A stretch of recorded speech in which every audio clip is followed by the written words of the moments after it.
Friends, பானின் ஸ்டோ serial இனி வரப்போற எபிசோட்ஸ்க்கான review தான் பார்க்க போகிறோம். அடுத்தடுத்த சுவாரஸ்யங்களை தெரிஞ்சுக்கிறதுக்கு இந்த வீடியோவை ஸ்கிப் பண்ணாம கடைசி வரைக்கும் பாருங்க. நம்ம தங்கமயில இருந்துட்டு பாட்டிக்கு எடுத்துட்டு போயிட்டு டேப்லெட் எல்லாம் கொடுத்துட்டு போய் உட்காரலான்னு உட்காடுறாங்க. உட்கார்ந்த உடனே நம்ம தங்கமயிலுக்கு மயக்கம் போட்டு கீழே விழுந்துடுறாங்க. இதெல்லாம் பார்த்த பாட்டிக்கு பயங்கரமா ஷாக் ஆயிடுது. என்னமாச்சு உனக்கு, இங்க பாருமா எந்திரிமா அப்படின்னு சொல்லிட்டு ரொம்ப நேரமா கத்திக்கிட்டே இருக்காங்க.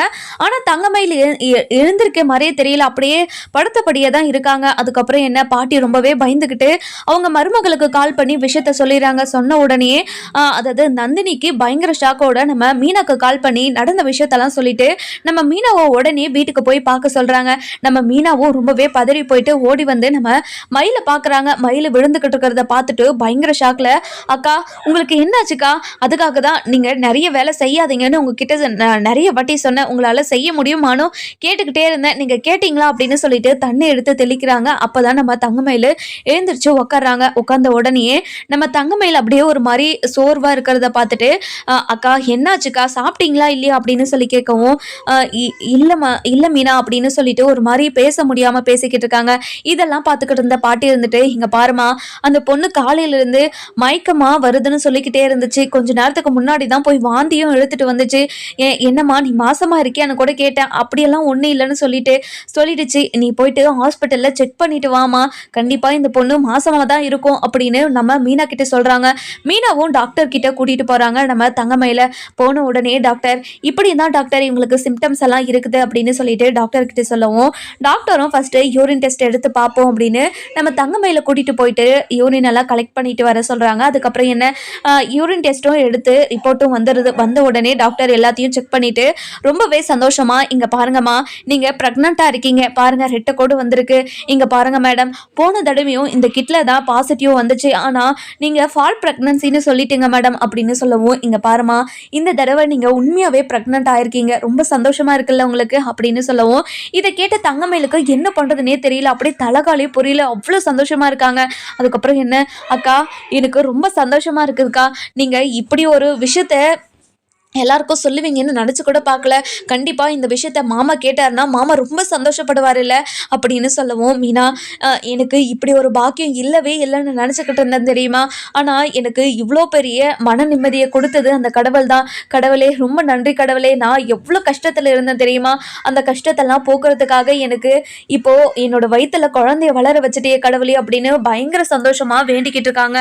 அந்த நேரம் பார்த்து நம்ம மீனா இருந்துட்டு, அக்கா வாங்கக்கா உடனே போயிட்டு மாமா கிட்ட இந்த விஷயத்த சொல்லலாம் அப்படின்னு சொல்லவும், இல்ல மீனா நான் உங்க மாமா கிட்ட எல்லாம் எந்த ஒரு விஷயத்தையும் சொல்ல போறதில்ல, என்னக்கா சொல்றீங்க நீங்க அப்படின்னு சொல்லி கேட்கவும், ஆமா மீனா கண்டிப்பா மாமா நான் சொன்னா நம்ப மாட்டாங்க, அப்படி இருக்கும்போது அவர்கிட்ட நான் என்னத்தை சொல்லறது, நான் போனாவே என் மேல கோவமா எரிஞ்சு தான் விழுவாரு, அதே மாதிரி நான் சொன்ன விஷயம் உண்மையாவே இருந்தாலையும் கண்டிப்பா அவரு என்னை ஏத்துக்கவே மாட்டாரு, என்னோட வாய்ஸை கேட்டாவே அவரு அவ்வளவு கோவப்படுறவரு, இனிமே என்னை ஏத்துக்க மாட்டாருன்ற மனநிலைக்கு நான் வந்துட்டேன், என்னை பத்தி இனிமே யோசிக்காத, நான் என்னோட குழந்தைய நினைச்சுக்கிட்டே என்னோட வாழ்க்கையே தள்ளிடுவேன் அப்படின்னு சொல்லவும், இங்க பாருங்கக்கா மாமா கண்டிப்பா உங்களை ஏத்துப்பாரு, இந்த விஷயம் மட்டும் தெரிஞ்சது உங்களை குடுகுடுன்னு ஓடி வந்து பார்க்க வந்துருவாரு தெரியுமா அப்படின்னு சொல்லவும், இங்க பாரு மீனா நீ சொல்றதெல்லாம் கேட்கறதுக்கு மனசுக்கு ரொம்ப சந்தோஷமா தான் இருக்குது, ஆனா கண்டிப்பா அப்படி ஒரு விஷயம் நடக்காதுன்னு எனக்கு தெரியும், இங்க பாருக்கா கண்டிப்பாக இந்த விஷயம் நடக்கணும்னு நான் சொல்கிறேன், நான் போயிட்டு மாமா கிட்டே இந்த விஷயத்த சொல்ல தான் போகிறேன், இங்கே பாருமீனா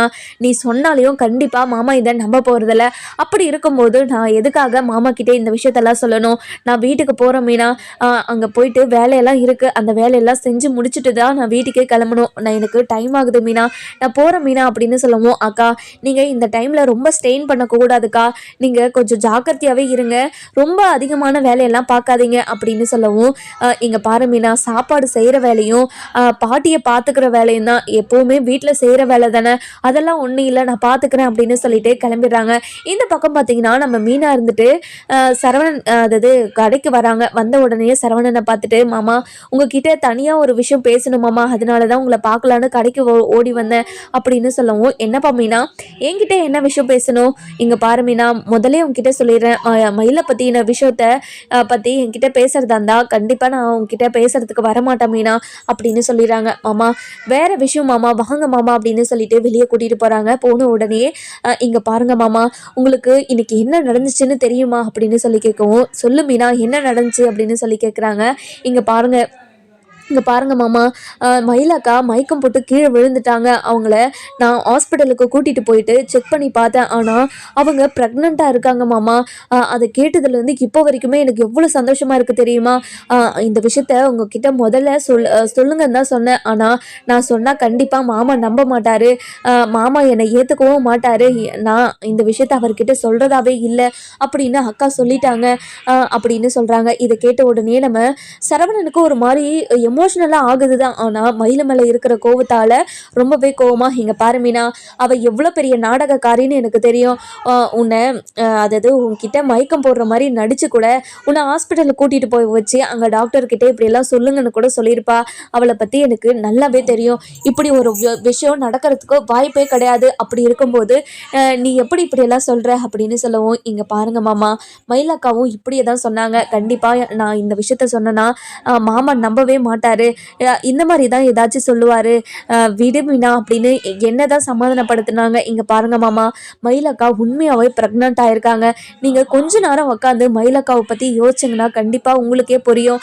அவங்க ஏதோ பொய் சொல்லிட்டாங்க தான், அதுவும் அவங்களோட அப்பா அம்மா அவங்கள கட்டாயப்படுத்தி இப்படி ஒரு பொய் சொல்ல வச்சுருக்காங்க. வேற விஷயத்தை தவிர அந்த பொய்யை மறைக்கிறதுக்காக உங்ககிட்ட நிறைய பொய் சொல்லியிருக்காங்க தான். அதை தவிர உங்ககிட்டயும் நம்ம வீட்டு ஆளுங்கக்கிட்டேயும் எவ்வளோ நல்லா நடந்துக்கிட்டு இருக்காங்க. அவங்க ஒவ்வொரு நாளும் ஒவ்வொருத்தர் மேலேயும் வச்சுக்கிறத அன்பை எப்படியெல்லாம் வெளிப்படுத்தினாங்க, அதை நீங்கள் பார்த்துக்கிட்டு தானே இருந்தீங்க. அதெல்லாம் நீங்கள் யோசிச்சு பார்த்தீங்கன்னா கண்டிப்பாக மயிலக்கா மேலே உங்களுக்கு கோவமே வராது. முதல்ல கொஞ்ச நேரம் உட்காந்து யோசிச்சு பாருங்க மாமா அப்படின்னு சொல்லிட்டு நம்ம மீனா பாட்டுக்கு கிளம்பிடுறாங்க. அதுக்கப்புறம் என்ன, நம்ம சரவணன் இருந்துட்டு மயில் விஷயத்த வந்து நம்ம கோமதி கிட்ட சொல்கிறாங்க. கோமதி கிட்ட சொன்னதுமே நம்ம கோமதி பயங்கரமாக அழுக ஆரம்பிச்சிடறாங்க. சரவணா, என்ன சரவணா சொல்கிற, இப்போது டிவோர்ஸ் கிடைக்கிற டைமில் இப்படி ஒரு விஷயம் நடந்துருச்சா, இப்போ நம்ம என்ன தான் பண்ணுறது அப்படின்னு சொல்லவும், இங்கே பாருங்கம்மா, அது உண்மையெல்லாம் இருக்காதுமா, அவள் பொய் சொல்கிறாமா, கண்டிப்பாக இது நடக்கிறதுக்கு வாய்ப்பே கிடையாதுமா அப்படின்னு சொல்லவும், சரவணா நீ எப்படி சரவணா சொல்கிற, கண்டிப்பாக அதுக்கு வாய்ப்பு இல்லைன்னு நம்ம சொல்ல முடியாதுல்ல அப்படின்னு சொல்லவும், அதுக்கப்புறம் என்ன, நம்ம மீனா கிட்ட ஃபோன் பண்ணி நம்ம கோமதி இருந்துட்டு பேசுகிறாங்க. மீனா, உன்கிட்ட தான் நான் ஃபோன் பண்ணி பேசலான்னு இருந்தேன், நீ தான் மயிலு கூட ஹாஸ்பிட்டலுக்கு போனியா அப்படின்னு சொல்லி கேட்கவும், அத்தை ஆமா அத்தை, இந்த விஷயத்த உங்ககிட்ட மாமா சொன்னாரா, மாமா கிட்ட நான் தான் போய் சொல்லிட்டு வந்தேன், மயிலாக்கா மயக்கம் போட்டு கீழே விழுந்துட்டாங்க, நான் தான் அவங்கள ஹாஸ்பிட்டலுக்கு கூட்டிகிட்டு போய் அட்மிட் பண்ணி அவங்க என்னென்னலாம் பேசினா அவங்க கூடவே இருந்து டாக்டர் என்ன சொன்னாங்களோ அது எல்லாத்தையும் கேட்டுட்டு தான் வந்தேன். அவங்க பொய் சொல்லலை அத்தை, அவங்க உண்மையை தான் சொல்லியிருக்காங்க. ஏதோ அவங்க அப்பா அம்மாவோட கட்டாயத்தால் நம்ம குடும்பத்துக்கு எவ்வளோ பெரிய துரோகம் பண்ணிட்டாங்க தான், நான் இல்லை நல்லா சொல்லலை. ஆனால் இதுக்கெல்லாம் காரணம் அவங்க அப்பா அம்மா மட்டும்தான், வேறு யாருமே இல்லை. மயிலாக்கா ரொம்ப ரொம்ப நல்ல மனசு அவங்களுக்கு, அவங்கள புரிஞ்சுக்காம நம்ம இப்படி பண்ணுறது கொஞ்சம் கூட சரியில்லை அத்தை, நீங்களாவது மாமா கிட்ட கொஞ்சம் எடுத்து சொல்லுங்க அப்படின்னு சொல்லிட்டு நம்ம மீனாவும் ஃபோனை வச்சிடறாங்க. அதுக்கப்புறம் நம்ம தங்கமயிலை பற்றி கோமதியும் கொஞ்ச நேரம் உட்காந்து யோசிச்சுக்கிட்டே இருக்காங்க. அதாவது தங்கமயில் இந்த வீட்டில் இருந்த வரைக்குமே எல்லார்கிட்டையுமே நல்லா தான் பேசினா, நல்லா தான் இருந்தா, அந்த பொய் தெரிகிற வரைக்குமே எல்லார்கிட்டையும் நல்லா தானே இருந்தா. நம்ம பண்ணது ரொம்ப பெரிய தப்பு தான், மயிலை வீட்டை விட்டு துரத்தி இருக்கக்கூடாது அப்படின்னு சொல்லி உட்காந்து யோசிச்சுக்கிட்டு இருக்கவும், அந்த நேரம் பார்த்து ராஜு வராங்க. வந்த உடனே அத்தை என்னாச்சு அத்தை அப்படின்னு சொல்லி கேட்கவும், நடந்த விஷயத்தெல்லாம் ராஜுக்கிட்ட சொல்கிறாங்க. சொன்ன உடனே பயங்கர சந்தோஷத்தில், அத்தை என்னத்தை சொல்கிறீங்க, மயிலக்கா ப்ரெக்னெண்ட்டாக இருக்காங்களா, ரொம்ப சந்தோஷம் அப்படின்னு சொல்லிட்டு சொல்லவும், இதை கேட்டு நம்ம கதிர் இருந்துட்டு, என்ன அவங்க ப்ரெக்னெண்ட்டாக இருக்காங்களா, என்னால் நம்பவே முடியலையா அப்படின்னு சொல்லவும், இதை கேட்டுக்கிட்டு இருந்தேன் நம்ம அது கோமதி இருந்துட்டு, அடே கொஞ்ச நேரம் அமைதி இருடி, இந்த விஷயம் யாருக்குமே தெரியாது, எனக்கு இந்த விஷயத்த மீனா தான் சொன்னா, மீனா சரவணன் கிட்டேன்னு சொல்லிட்டாரான். அந்த சரவணன் இருந்துட்டு இந்த விஷயத்த கேட்டதுலேருந்தே அவன் ஒரு மாதிரி கஷ்டத்துலேயே இருக்கான், அவனை எப்படி நான் ஆறுதல் பண்ணுறதுனே தெரியல, இப்படி இந்த விஷயம் இப்படி அதாவது இவ ப்ரெக்னெண்ட்டாக இருக்கும்போது இவளுக்கு டிவோர்ஸ் கண்டிப்பாக கொடுப்பாங்களா மாட்டாங்களான்றதே டவுட்டு தான் அப்படின்னு பேசிக்கிட்டு இருக்காங்க. அத்தை என்னத்த பேசுகிறீங்க நீங்கள்? டிவோர்ஸை பற்றியெல்லாம் எதுக்கு நீங்கள் யோசிக்கிறீங்க? மயிலாக்கா ரொம்ப பாவம், அவங்க பண்ணதெல்லாம் தப்பு தான், நான் இல்லைன்னெல்லாம் சொல்லலை. அதுக்காக அவங்களுக்கு நம்ம டிவோர்ஸ் எல்லாம் கொடுக்க வேண்டிய அவசியமே இல்லையே. அவங்களுக்கு எதுக்காக இவ்வளோ பெரிய தண்டனை கொடுக்கணும்? அவங்க ரொம்ப பாவம் இல்லையா அப்படின்னு சொல்கிறாங்க. இதை கேட்ட உடனே நம்ம கோமதி இருந்துட்டு, கொஞ்ச நேரம் அமைதியாக இருடி, இந்த விஷயத்தில் என்ன முடிவு எடுக்கிறதுனே எனக்கு ஒன்றும் புரியல.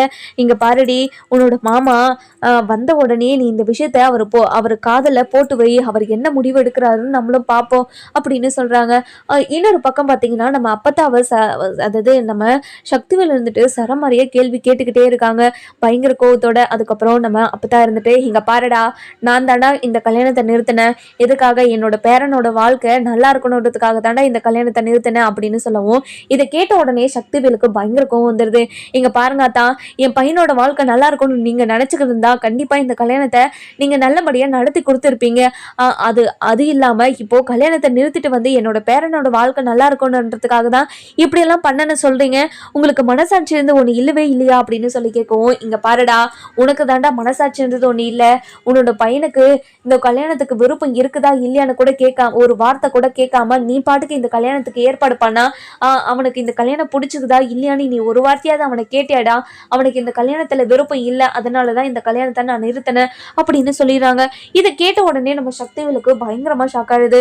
இங்கே பாருடா, இங்கே பாரு குமாரே, என்ன உன்னோட பாட்டி சொல்கிறதெல்லாம் உண்மையா அப்படின்னு சொல்லி கேட்கவும், நம்ம குமார் அமைதியாகவே இருக்காங்க. அதுக்கப்புறம் என்ன, இங்கே பாருடா, உன்னோட வாழ்க்கை நல்லா இருக்கணுன்றதுக்காக தானே ஒரு பெரிய இடத்துல உனக்கு பொண்ணு பார்த்துட்டு வந்து உன்னை கல்யாணம் பண்ணி கொடுக்கறதுக்காக நான் பேசி வச்சிருந்தேன். அப்படி இருக்கும்போது எப்படிடா உன்னால முடியுது இப்படியெல்லாம் அப்படின்னு சொல்லி கேட்கவும், இங்கே பாருங்கப்பா, என்னோட மனசில் இப்போ வரைக்குமே அரசி மட்டும்தான் இருக்கா. நான் கல்யாணம் பண்ணால் அரசியை மட்டும்தான் கல்யாணம் பண்ணுவேன், இல்லைன்னா எனக்கு கல்யாணமே வேண்டாம் அப்படின்னு சொல்லிட்டு மேலே போயிடறாங்க. இதை கேட்ட சக்திவேலுக்கு பயங்கரமாக கோவம் வருது. என்னத்தா இது, என்ன நீ தான் இது எல்லாத்தையும் அவனுக்கு சொல்லி கொடுத்தியா? நீ சொல்லி கொடுத்ததுனால தான் இப்போது அந்த ஓடுகாலி குடும்பத்திலிருந்து ஒரு பொண்ணை கூட்டிகிட்டு வரணும்னு நினச்சிக்கிட்டு இருக்கானா இவன் அப்படின்னு சொல்லவும், இதை கேட்ட உடனே நம்ம அப்பத்தான் இருந்துட்டு, இங்கே பாருடா, அந்த கீழ்த்தரமான புத்தி எனக்கு ஒன்றும் இல்லை. உன்னோட பையன் அந்த அரசி பிள்ளைய ரொம்ப மனசார விரும்புகிறான், அதனால தான் அவனுக்கு வேற கல்யாணம் பண்ண பிடிக்கலன்னு சொல்லிக்கிட்டு இருக்கான். அவன் மனசில் இருக்கிறத புரிஞ்சுக்கிட்டு நீங்களா போயிட்டு அந்த வீட்டில் பொண்ணு கேட்டு கல்யாணம் பண்ணி அந்த குமாருக்கு கல்யாணம் பண்ணி வைக்கிற வேலையை பாரு, சும்மா வந்து என்கிட்ட எகிரிக்கிட்டு எல்லாம் இருக்காது அப்படின்னு சொல்லிட்டு நம்ம அப்பத்தாவும் உள்ளே போயிடுறாங்க. இதை கேட்டுக்கிட்டு இருந்த குமாருக்கு அதாவது பழனிக்கு என்ன நடக்குது ஏது நடக்குது ஒன்றுமே புரியல. இங்கே பார்த்தீங்கன்னா நம்ம குமார் நல்லவனா திடீர்னு நல்லவனா மாதிரி ஒரு மாதிரி பண்ணிக்கிட்டு இருக்கான். அதுக்கப்புறம் அப்பத்தான் இருந்துட்டு இவ்வளோ தைரியமாக அண்ணனுங்க கிட்டே பேசுது, அண்ணனுங்களும் அமைதியாகவே இருக்கு. ஐயோ கடவுளே, இங்கே என்ன நடக்குது ஏது நடக்குதுன்னு ஒன்றும் புரியல அப்படின்னு சொல்லிட்டு பயங்கர குழப்பத்தோட உட்காந்து யோசிச்சுக்கிட்டே இருக்காங்க. அதுக்கப்புறம் என்ன, நம்ம குமார் கிட்ட போயிட்டு, இங்கே பாரு குமார், அப்பத்தான் உனக்காக தான் இந்த கல்யாணத்தை நிறுத்திருக்கு, ஆனால் நீ கரெக்டாக நீ நல்லவனா இருந்தால் மட்டும்தான் கண்டிப்பாக நீ நினைக்கிறது நடக்கும். நீ இப்போ திருந்திட்டுன்றதுக்காக தான் உங்ககிட்ட இப்படியெல்லாம் பேசிக்கிட்டு இருக்கேன் குமார். திரும்ப திரும்ப இந்த விஷயத்த உங்ககிட்ட பேசுகிறேன்னு நினச்சி வருத்தப்படாத. நீ அதாவது ஒரு பொண்ணோட வாழ்க்கையே கெட்டு போகக்கூடாதுன்றதுக்காக தான் திரும்ப திரும்ப இந்த விஷயத்தை பற்றி உங்ககிட்ட பேசிக்கிட்டே இருக்கேன் அப்படின்னு சொல்கிறாங்க. அதுக்கப்புறம் என்ன, நம்ம குமார் இருந்துட்டு அப்பத்தா கிட்டே போயிட்டு ரொம்பவே எமோஷ்னலாக அப்படியே அழுதுகிட்டே காலில் விழுந்துடுறாங்க. ஏயா குமார், எதுக்காக ஐயா காலிலெல்லாம் விழுற? இங்கே பாருங்க அப்பத்தா, என்னோட மனசில் இருக்கிறத புரிஞ்சுக்கிட்டு நீங்கள் இந்த கல்யாணத்தை நிறுத்தினது ரொம்ப சந்தோஷம். இனிமே நீங்கள் என்ன சொன்னாலும் நான் கேட்குறேன் அப்பத்தா, ரொம்ப சந்தோஷமாக இருக்குது அப்பத்தா அப்படின்னு சொல்லிட்டு ரொம்பவே அழுதுகிட்டே சொல்லவும், இங்க பாரியா, நீ சந்தோஷமா இருக்கணுன்றதுக்காக தானே உன்னோட அப்பா அம்மா இவ்வளோ கஷ்டப்பட்டுக்கிட்டு இருக்காங்க. ஒரு பிடிக்காத வாழ்க்கையை அமைச்சுக்கிட்டு நீயும் சந்தோஷமா இல்லாம, வரப்போற பொண்ணும் சந்தோஷமா இல்லாம, அந்த பொண்ணு எவ்வளோ அதாவது எதிர்பார்ப்போடு வரும். அந்த எதிர்பார்ப்பு எதுவுமே நடக்கலைன்னா அந்த பொண்ணோட மனசு எவ்வளோ வருத்தப்படும். அதனால தானே யாரோட மனசும் கஷ்டப்படக்கூடாதுன்றதுக்காக தான் இந்த கல்யாணத்தை நான் நிறுத்தினது தவிர வேற எதுக்காகவும் இல்லை. ஆனா இதை உங்க அப்பனுங்க புரிஞ்சுக்காம இப்படி என்கிட்ட வல்லுன்னு கத்திக்கிட்டு போறாங்க அப்படின்னு சொல்றாங்க. இங்க பாருங்க அத்தா, கண்டிப்பா அப்பாவும் பெரியப்பாவும் மனசு மாறி எனக்கு அரசியை கல்யாணம் பண்ணி வைக்கிறதுக்காக கண்டிப்பா அவங்க கிட்ட போய் பேசுவாங்க. நீங்க கவலைப்படாதீங்க அத்தா அப்பதான் அப்படின்னு சொல்றாங்க. அதுக்கப்புறம் என்ன, நம்ம குமாரும் சரி நம்ம அப்பத்தாவும் சரி பயங்கர எமோஷ்னலா ரொம்பவே சந்தோஷமா பேசிக்கிட்டு இருக்காங்க. அந்த நேரம் பார்த்து அரசி வெளியே வராங்க. வெளியே வந்த உடனே நம்ம குமார் நிக்கிறத பார்த்துட்டு ரொம்பவே எமோஷ்னலா அப்படியே பார்த்துக்கிட்டே நிக்கிறாங்க. ஆனால் குமார் அப்பத்தா கிட்ட பேசிக்கிட்டு இருக்காங்க. அப்பத்தா இருந்துட்டு அரசியை பார்த்துடுறாங்க. பார்த்த உடனே நம்ம குமாரை ரொம்பவே எமோஷ்னலாக பார்த்துக்கிட்டு இருக்கவும் இதை பார்த்து நம்ம அப்பத்தா இருந்துட்டு குமார்கிட்ட, இங்கே பாரு குமார், நீ சட்டுன்னு திரும்பியெல்லாம் பார்த்துறாத, உன்னை அரசி அப்படியே வச்ச கண்ணு வாங்காமல் பார்த்துக்கிட்டே இருக்கா அப்படின்னு சொல்கிறாங்க. என்ன அப்பத்தா சொல்கிறீங்க? இங்கே பாரு குமார், உடனே திரும்பியெல்லாம் பார்த்துறாத, அவள் அப்படியே திரும்பி பார்க்காம போயிடுவா. நீ கொஞ்ச நேரம் அமைதியே இப்படி நின்று பேசிக்கிட்டே இரு, அவள் எவ்வளோ நேரம் தான் உன்னை பார்த்துக்கிட்டே இருக்கான்னு நானும் பார்க்குறேன் அப்படின்னு சொல்கிறாங்க. அப்படியா அப்பத்தா, ரொம்ப சந்தோஷம் அப்பத்தா. ஆனால் அவள் நான் பார்க்கணுன்னு எனக்கு தோணிக்கிட்டே இருக்குது. நான் என்ன பண்ணட்டும் இப்போ அப்படின்னு சொல்லவும், கொஞ்ச நேரம் பொறுமையாக இருடா அப்படின்னு சொல்லி பார்த்துக்கிட்டே இருக்காங்க. அதுக்கப்புறம் என்ன, நம்ம குமார் இருந்துட்டு அப்பத்தா பேச்சை கேட்காம திரும்பி பார்த்துட்றாங்க. திரும்பி பார்த்த உடனே அரசியும் நம்ம குமாரும் அப்படியே வச்ச கண்ணை வாங்காமல் ஒரு 30 செகண்ட் பார்த்துக்கிட்டே இருக்கவும் நம்ம அரசிக்கு அப்போ தான் ஞாபகம் வருது. ஐயோ, நம்மளையும் மீறி குமாரை பார்த்துக்கிட்டு இருக்கோமே அப்படின்னு சொல்லிட்டு திரும்பி உள்ளே போயிடுறாங்க. உள்ளே போன உடனே நம்ம குமார் இருந்துட்டு அப்பத்தா கிட்ட, அப்பத்தா பாருங்க அப்பத்தா, அரசிக்குள்ளேயும் அவள் மனசுக்குள்ளே நான் இருக்கேன்னு எனக்கு இப்போ புரிஞ்சிருச்சு. அவள் என்னை எப்படி பார்த்துட்டு போகிறான்னு பார்த்தீங்களா, எனக்கு ரொம்ப சந்தோஷமாக இருக்குது அப்படின்னு சொல்லிட்டு நம்ம குமார் அப்படியே துள்ளி குதிச்சுக்கிட்டு இருக்காங்க. இதெல்லாம் பார்த்துக்கிட்டு இருந்தேன். நம்ம சக்திவேல் இருந்துட்டு குமார்கிட்ட வந்து, இங்கே பாருடா குமார், நீ பண்ணிக்கிட்டு இருக்கிறதெல்லாம் கொஞ்சம் கூட சரியில்லை. இங்கே பாரு, நான் பார்க்குற பொண்ணை தான் நீ கல்யாணம் பண்ணிக்கிட்டோம். அந்த ஓடுகால் குடும்பத்தில் இருந்து கண்டிப்பாக பொண்ணு எடுக்கவே மாட்டோம். நீ அதெல்லாம் மனசில் நினச்சிக்காம முதல்ல நான் சொல்கிற பொண்ணை தான் நீ கல்யாணம் பண்ணிக்கணும் அப்படின்னு ஒரு கட்டளை இட்டுட்டு அவர் பாட்டுக்கு கிளம்பிடுறாங்க. அதுக்கப்புறம் நம்ம அப்பதான் இருந்துட்டு, இங்கே பாரியா குமார், அவன் சொல்கிறதெல்லாம் நீ மனசில் எடுத்துக்காத, நீ கொஞ்ச நேரம் போய் ரெஸ்ட் அடியா அப்படின்னு சொல்லிட்டு அனுப்பி வச்சிடறாங்க. இன்னொரு பக்கம் பார்த்தீங்கன்னா, நம்ம மயில் இருந்துட்டு வேலையெல்லாம் செஞ்சுட்டு வீட்டுக்கு போயிடறாங்க. வீட்டுக்கு போன உடனே நம்ம சுடர்கிட்ட போயிட்டு, சுடர், இன்னைக்கு என்ன நடந்துச்சுன்னு தெரியுமா அப்படின்னு சொல்லி கேட்கவும், அக்கா என்னக்கா நடந்துச்சு சொல்லுங்கக்கா அப்படின்னு சொல்லி கேட்குறாங்க. அதுக்கப்புறம் என்ன, நம்ம அரசு இருந்துட்டு நம்ம மயில் இருந்துட்டு ரொம்பவே சந்தோஷமாக சுடர்கிட்ட நடந்த விஷயத்தை எல்லாத்தையும் சொல்லிடுறாங்க. ஹாஸ்பிட்டலுக்கு போன உடனே நான் ப்ரெக்னெண்ட்டாக இருக்குன்னு சொன்னாங்க. அவங்க சொன்னதை கேட்டதுலேருந்து இப்போ வரைக்குமே என்னால் நம்பவே முடியல. எனக்கு அவ்வளோ சந்தோஷமாக இருக்குது தெரியுமா அப்படின்னு சொல்கிறாங்க. இதை கேட்ட உடனே நம்ம சுடர் இருந்துட்டு பயங்கர சந்தோஷமாக, அக்கா என்னக்கா சொல்கிறீங்க, நீங்கள் சொல்கிறது உண்மையாக்கா, உண்மையாகவே நீ ப்ரெக்னெண்ட்டாக இருக்கியாக்கா, இதை மட்டும் அம்மா கேட்டுச்சுன்னா அம்மா ரொம்ப சந்தோஷப்படும். இதை வச்சு கண்டிப்பாக உன்னை புகுந்த வீட்டுக்கு அம்மா அனுப்பி வச்சிரும். இங்க பாரு சுடரே, இதை வச்சு கண்டிப்பா நான் எந்த ஒரு பிளானும் பண்ண போறது கிடையாது. என்னோட மனசு நிம்மதிக்காகவும் என்னோட கஷ்டத்தை போக்குறதுக்காகவும் தான் கடவுள் எனக்கு இதை கொடுத்துருக்காங்க. என்னோட மாமா என்னை ஏற்றுக்கிட்டாலும் சரி ஏற்றுக்கலனாலும் சரி, நான் இனிமே என்னோட பாப்பாவை நினச்சி தான் வாழ போகிறேன். இனிமே அவள் மட்டும்தான் என்னோட வயிற்றுல வளர்கிற குழந்தை மட்டும்தான் என்னோட உலகமாக நினச்சி வாழ போகிறேன் நான் அப்படின்னு சொல்லிடுறாங்க. இதை கேட்ட உடனே சுடர் இருந்துட்டு, இங்கே பாருங்கக்கா, நீங்கள் இப்படி பேசுகிறத பார்த்தா எனக்கு சந்தோஷமாக தான் இருக்குது. இருந்தாலும் நீங்கள் மாமா கூட இருந்தால் தானே எனக்கு ரொம்ப சந்தோஷமாக இருக்கும். அதனால் இந்த விஷயத்த போயிட்டு நான் அம்மா கிட்ட சொல்லிட்டு வந்துடுறேன் அப்படின்னு சொல்லிட்டு பாக்கியத்துக்கிட்ட போயிட்டு சுடர் சொல்கிறாங்க. இங்கே பாருங்கம்மா, அம்மா அக்கா ப்ரெக்னெண்ட்டாக இருக்காங்கம்மா அப்படின்னு சொல்லவும், என்னடி சொல்கிற, என்ன உளறிட்டு இருக்க, முதல்ல இங்கே இருந்து போமா, நான் என்ன சொல்ல வரேன்னு நீ முழுசாக கேட்குறியா? அக்கா ப்ரெக்னெண்ட்டாக இருக்காங்க, அக்கா ஹாஸ்பிட்டலுக்கு போயிட்டு எல்லாத்தையும் செக் பண்ணிட்டும் வந்திருக்காங்க, ரொம்ப சந்தோஷமாக இருக்குதுமா அப்படின்னு சொல்லவும், அடியே என்னடி சொல்கிற, உண்மையாகவே உன்னோட அக்கா ப்ரெக்னெண்ட்டாக இருக்காளாடி, மாசமாக இருக்காளாடி அப்படின்னு சொல்லி கேட்கவும், ஆமாம்மா, இப்போ தான் அக்கா என்கிட்ட வந்து விஷயத்த சொல்லிச்சு. என்ன அவள் வந்து என்கிட்ட சொல்ல மாட்டாளாமா? எங்கள் பாருமா, எப்போ பாரு அக்காவை நீ கரிச்சு கொட்டிக்கிட்டே இருந்தா அக்கா உங்ககிட்ட பேசணும்னு எப்படிம்மா தோணும்? அக்காவுக்கு எப்படிம்மா தோணும்? தோணவே தோணாதுமா அப்படின்னு சொல்லிடுறாங்க. சரி சரி, நானே அவகிட்ட போய் பேசிக்கிறேன் அப்படின்னு சொல்லிட்டு நம்ம பாக்கியம் இருந்துட்டு மயில்கிட்ட போயிட்டு, இங்கே பாரு மயில், நீ மாசமாக இருக்கியாடி அப்படின்னு சொல்லி கேட்கவும், ஆமாம்மா நான் மாசமாக இருக்கேன், இன்றைக்கி தான் நான் போயிட்டு ஹாஸ்பிட்டலில் செக் பண்ணிட்டு வந்தேன், எனக்கு எவ்வளோ சந்தோஷமாக இருக்குது தெரியுமா அப்படின்னு சொல்லுவோம். இங்கே பாருடி, இந்த ஒரு விஷயத்த வச்சு உன்னோட மாமியார் வீட்டுக்கு நான் அனுப்பி வைக்கிறேனா இல்லையான்னு மட்டும் பாரு அப்படின்னு சொல்லுவோம். இங்கே பாருங்கம்மா, நீங்கள் எனக்காக எந்த ஒரு விஷயத்தையும் பண்ணவே பண்ணாதீங்க. எனக்காக நீங்கள் என்னோடய மாமியார் குடும்பத்தில் போயிட்டு பேசாதீங்க. என்னை ஏற்றுக்கிட்டாலும் சரி ஏற்றுக்கலனாலும் சரி, இனிமேல் என்னோடய வாழ்க்கை இந்த குழந்தைய பற்றி மட்டும்தான் இருக்கும். இனிமேல் என்னோடய யோசனையும் இந்த குழந்தைய பற்றி மட்டும்தாம்மா இருக்கும். நீயும் என்னோடய வாழ்க்கையை பற்றி யோசிக்காதம்மா அப்படின்னு சொல்லவும், இங்கே பாருடி, இந்த விஷயத்தை வச்சு உங்கள் மாமியார் குடும்பத்தில் இருக்கிறவங்களெல்லாம் ஆட்டி படைக்கலான்னு பார்த்தா நீ ஏண்டி இப்படி சொல்லிக்கிட்டு இருக்க? இங்கே பாருமா, நீ என்னோடய வாழ்க்கையில் பண்ணதெல்லாம் போதுமா, இனிமேல் என்னோடய வாழ்க்கையில் நீ முடிவெடுக்கவே வேண்டாம். என்னோடய வாழ்க்கையில் என்ன நடக்கணும் என்ன நடக்கக்கூடாதுன்னு நானே முடிவு பண்ணிக்கிறேன். இனிமே என்னோட வாழ்க்கையில் நீ தலையிடாதம்மா அப்படின்னு சொல்லிடுறாங்க. இதை கேட்ட உடனே நம்ம பாக்கியத்துக்கு பயங்கர கோவம் வந்து, இங்கே பாருடி, இனிமே உன்னோட வாழ்க்கையில் நான் எதுவுமே தலையிடுறதில்ல. ஆனால் நீ இந்த வீட்டில் இருக்கவே கூடாது. முதல்ல இந்த வீட்டை விட்டு போ அப்படின்னு சொல்லிடுறாங்க.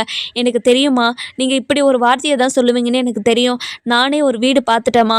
அந்த வீட்டில் நாளைக்கே நான் மாறிடுவேன். இனிமே நான் இந்த வீட்டிலலாம் இருக்கலாமா அப்படின்னு சொல்லிடுறாங்க. இதை கேட்ட உடனே நம்ம சுடர் இருந்துட்டு, அக்கா என்னக்கா பேசுகிறீங்க நீங்கள்? இந்த டைமில் எப்படிக்கா நீங்கள் தனியாக இருக்க முடியும்? இங்கே பாரு சுடரு, இத்தனை பேர் கூட இருக்கேன். ஆனால் நான் எப்போவுமே தனியாக இருக்கிற மாதிரி தானே எனக்கு தோணுது. எப்போ பாரு ஏதாவது ஒரு சாபத்தையும் அசிங்கத்தையும் நான் ஃபேஸ் பண்ணிக்கிட்டே தானே இருக்கேன். அப்படி இருக்கும்போது நான் இங்கே இருக்கிறத விட தனியாக இருந்தேன்னா என்னோட மனசுக்கும் சரி என்னோட உடம்புக்கும் சரி கொஞ்சம் ஆறுதலாக இருக்கும். அதனால் நான் நாளைக்கே கிளம்ப தான் போகிறேன் அப்படின்னு சொல்லிடுறாங்க. இதை கேட்ட உடனே நம்ம பாக்கியம் இருந்துட்டு, இங்கே பாருடி, 2 நாளைக்கு வேலைக்கு போயிட்டு வந்துட்டா நீ ரொம்ப பெரிய ஆளுன்னு நினைப்பாடி. அந்த 2 நாள் வேலைக்கே இப்படியெல்லாம் நீ ஆடுறனா நீ மாத கணக்கில் வேலைக்கு போனால் மதிக்கவே மாட்டிய போலடி அப்படின்னு சொல்லவும், இங்கே பாருங்கம்மா, காசு வந்தால் மட்டும்தான், கையில் காசு இருந்தால் கண்டிப்பாக நம்பிக்கையும் வரும்னு சொல்லுவாங்க. அந்த மாதிரி தாம்மா எனக்கும் இருக்குது. எனக்கு மாதம் 17,000 சம்பளம். அந்த 17,000 வச்சு என்னால் கண்டிப்பாக என்னோட குழந்தையும் சரி என்னையும் சரி பார்த்துக்க முடியுமா. நீங்கள் என்னை பற்றியெல்லாம் கவலைப்பட்டுக்கிட்டு இருக்காதீங்க அப்படின்னு சொல்லிடுறாங்க. இதை கேட்ட உடனே நம்ம பாக்கியம் இருந்துட்டு, இங்கே பாருடி, இனிமேல் இந்த வீட்டு பக்கம் நீ காலடி எடுத்து வச்சிடாத அப்படின்னு சொல்லவும், இங்கே பாருமா, நீங்களும் என்னை பார்க்க வந்துடாதீங்கம்மா. உங்களுக்கு ஒரே ஒரு பொண்ணுன்னு மட்டும் நினச்சிக்கோங்க. இனிமேல் எந்த ஒரு ஜென்மத்திலுமே உங்கள் முன்னாடி வந்து நான் நிற்கவே மாட்டேன். நான் போகிறேம்மா அப்படின்னு சொல்லிட்டு பேக்கெல்லாம் தூக்கிட்டு கிளம்பிடுறாங்க. அதுக்கப்புறம் என்ன, நம்ம சுடர் இருந்துட்டு பயங்கரமாக அழுதுகிட்டே போயிட்டு, அக்கா நீ இல்லாமல் எப்படிக்கா என்னால் இருக்க முடியும்? கண்டிப்பாக நீ இல்லாமல் என்னால் இருக்கவே முடியாதுக்கா, ப்ளீஸ்க்கா இங்கேருந்து போகாதுக்கா அப்படின்னு சொல்லிடுறாங்க. இங்கே பாரு சுடரு, நான் எடுத்திருக்க முடிவு எனக்கு கரெக்டுன்னு தான் எனக்கு தோணுது. இனிமே இங்கேருந்து என்னால் அசிங்கப்பட்டும் அவமானப்பட்டும் இருக்க முடியாது.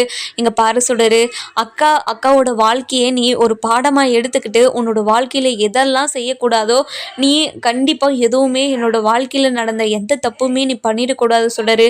என்னோட வாழ்க்கையை நீ ஒரு பாடமாக எடுத்துக்கிட்டு உன்னோட வாழ்க்கையை நீ சந்தோஷமாக வாழு. அதுவே எனக்கு ரொம்ப பெரிய சந்தோஷம்தான், சரியா அப்படின்னு சொல்லிட்டு கிளம்பிடுறாங்க. அதுக்கப்புறம் சுடர் இருந்துட்டு, மா இப்போ உனக்கு சந்தோஷமாம்மா, இனிமேல் அக்கா நம்ம வீட்டுக்கு வரவே மாட்டா, உனக்கு சந்தோஷம் தானே அப்படின்னு சொல்லவும், இங்கே பாருடி, என்னால் அவளை வச்சு சோறெல்லாம் போட்டுக்கிட்டு இருக்க முடியாது. உன்னையும் எப்போ எவனுக்காவது பிடிச்சி கொடுக்கலான்னு இருக்கேன். நீ அவளை பற்றி யோசிச்சுக்கிட்டு இருக்கியா? என்னால் அவளை பற்றியெல்லாம் யோசிக்க முடியாது. போதுன்ற அவளை பற்றி யோசிச்சு எல்லாத்தையும் பண்ணிட்டேன். இனிமேல் பண்ணுறதுக்கு எதுவுமே இல்லை. என்னோட கழுத்தில் இருக்க தாலி விற்று தான் அவளுக்கு நான் வக்கீலுக்கு செலவு பண்ணிக்கிட்டு இருந்தேன். இனிமேல் என்னால் அதெல்லாம் பண்ணவே முடியாது. என்கிட்ட காசும் கிடையாது அப்படின்னு சொல்லிடுறாங்க. இங்கே பாருமா, காசு இல்லைன்றதுக்காக அக்காவை இப்படியெல்லாம் அசிங்கப்படுத்தக்கூடாதுமா. காசு கண்டிப்பாக இன்னைக்கு இருக்கும், நாளைக்கு இருக்காது. அதுக்காக அக்காவோட மனசை நீங்கள் கஷ்டப்படுத்தினீங்கன்னா அது காலத்துக்கும் அப்படியே இருக்குமா. எதுக்காகமா இப்படியெல்லாம் பண்ணிக்கிட்டு இருக்க?